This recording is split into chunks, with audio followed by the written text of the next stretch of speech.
Hello हमारी YouTube family, कैसी आशा करती हूँ सभी लोग अच्छे होंगे, स्वस्थ होंगे, मस्त होंगे। सभी को मेरा वंदन, अभिनंदन, सादर प्रणाम और हर हर महादेव। आज एक सुंदर सा गीत लेके आई हूँ आप लोगों के लिए। आप लोग फुलवाच करके गीत सुनिएगा तभी आनंद आता है। तो देखिए, गौरा मैया फुलवरिया में फूल तोड़ने के लिए गई हैं। वहां पे शंकर जी किस तरह से आ रहे हैं और बेल पतैया देख के कैसे मुस्कुरा रहे हैं, फूल को सारा बखेर दिए। तो देखिए, गौरा मैया डर गई, क्या जाके अपनी माँ से कहती हैं। आप लोग गीतों के माध्यम से सुनिए, बहुत ही प्यारा गीत है। फुलवाच करके सुनिएगा और अच्छा लगेगा तो कमेंट भी करिएगा और खूब शेयर भी करिएगा। तो आप लोग गीत सुनिए, आनंद लीजिए।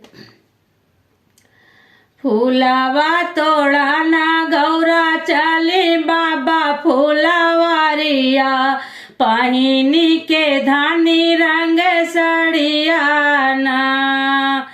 फूलावा तोड़ा ना गौरा चले बाबा फूलावारिया, पहिनी के धानी रंग सड़िया ना।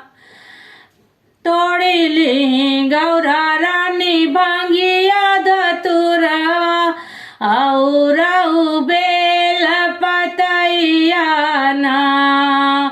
तोड़ी ली गौरा रानी भांगिया धतुरवा, तोड़ी ली बेल पतैया ना। बसा बैलाया वैसा दुएक जोगिया, देखी गौरा गई डराई ना। बसा पे चढ़ के आवई एक जोगिया, देखी गौरा गई डराई ना। फूलवा तोड़ा ना गौरा चली बाबा फूलवरिया, पहिनी के धानी रंग सड़िया ना। भांगिया धतुरवा जोगी लिए गठियाई, भांगिया धतुरवा जोगी लिए गठियाई। फूलवा दिए छितराई ना। फूलवा तोड़ा ना गौरा चले बाबा फूलवरिया, पहिनी के धानी रंग सड़िया ना। रोई बिलखी गौरा घरवा के आई, आंगना में गिरी मोर झाई ना। रोई बिलखी गौरा घरवा के आई, आंगना में गिरी मोर झाई ना।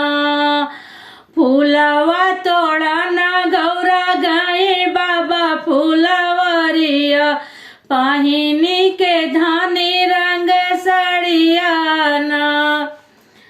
दौड़ी भागी मैना मैया आंगना में आई, गौरा काली हाली उठाई ना।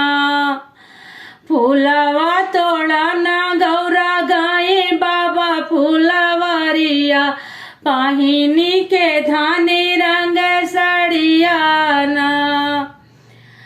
काहे के गौरा तो गयो घबराई, काऊ दिया खिडरायु ना।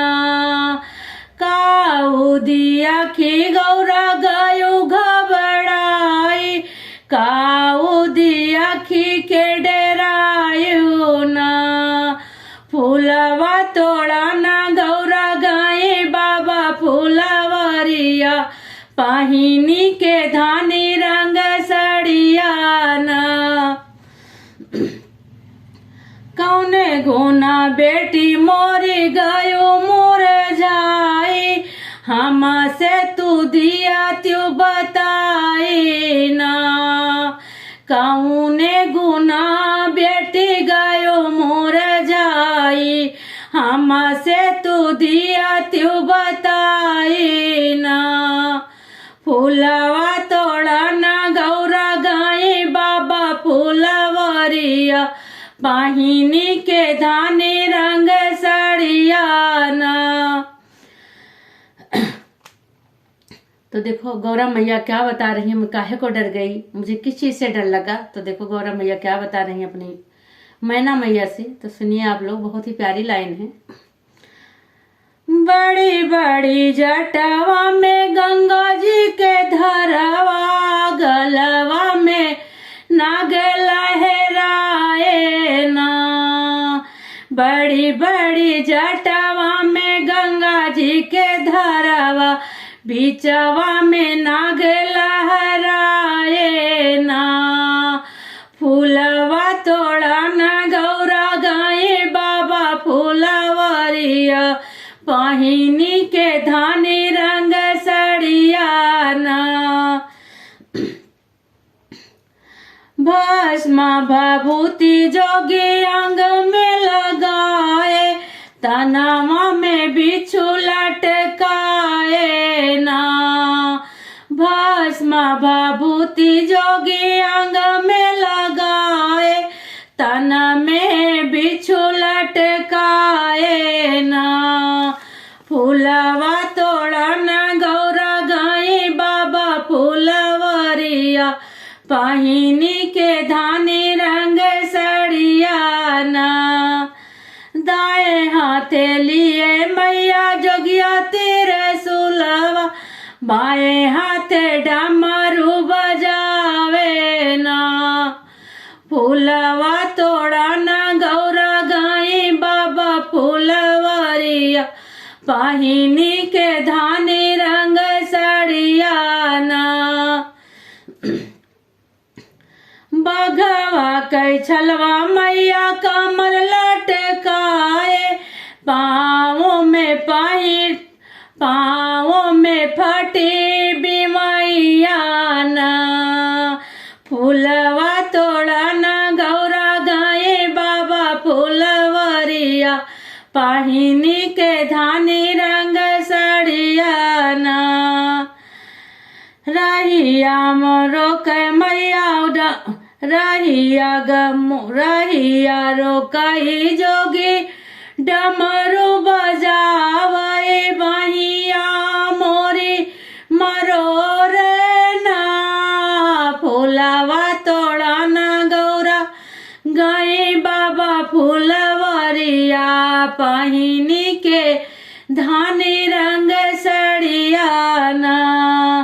कि मोरी बेटी, तब मैना मैया समझ गई कि ये भगवान शंकर ही हैं।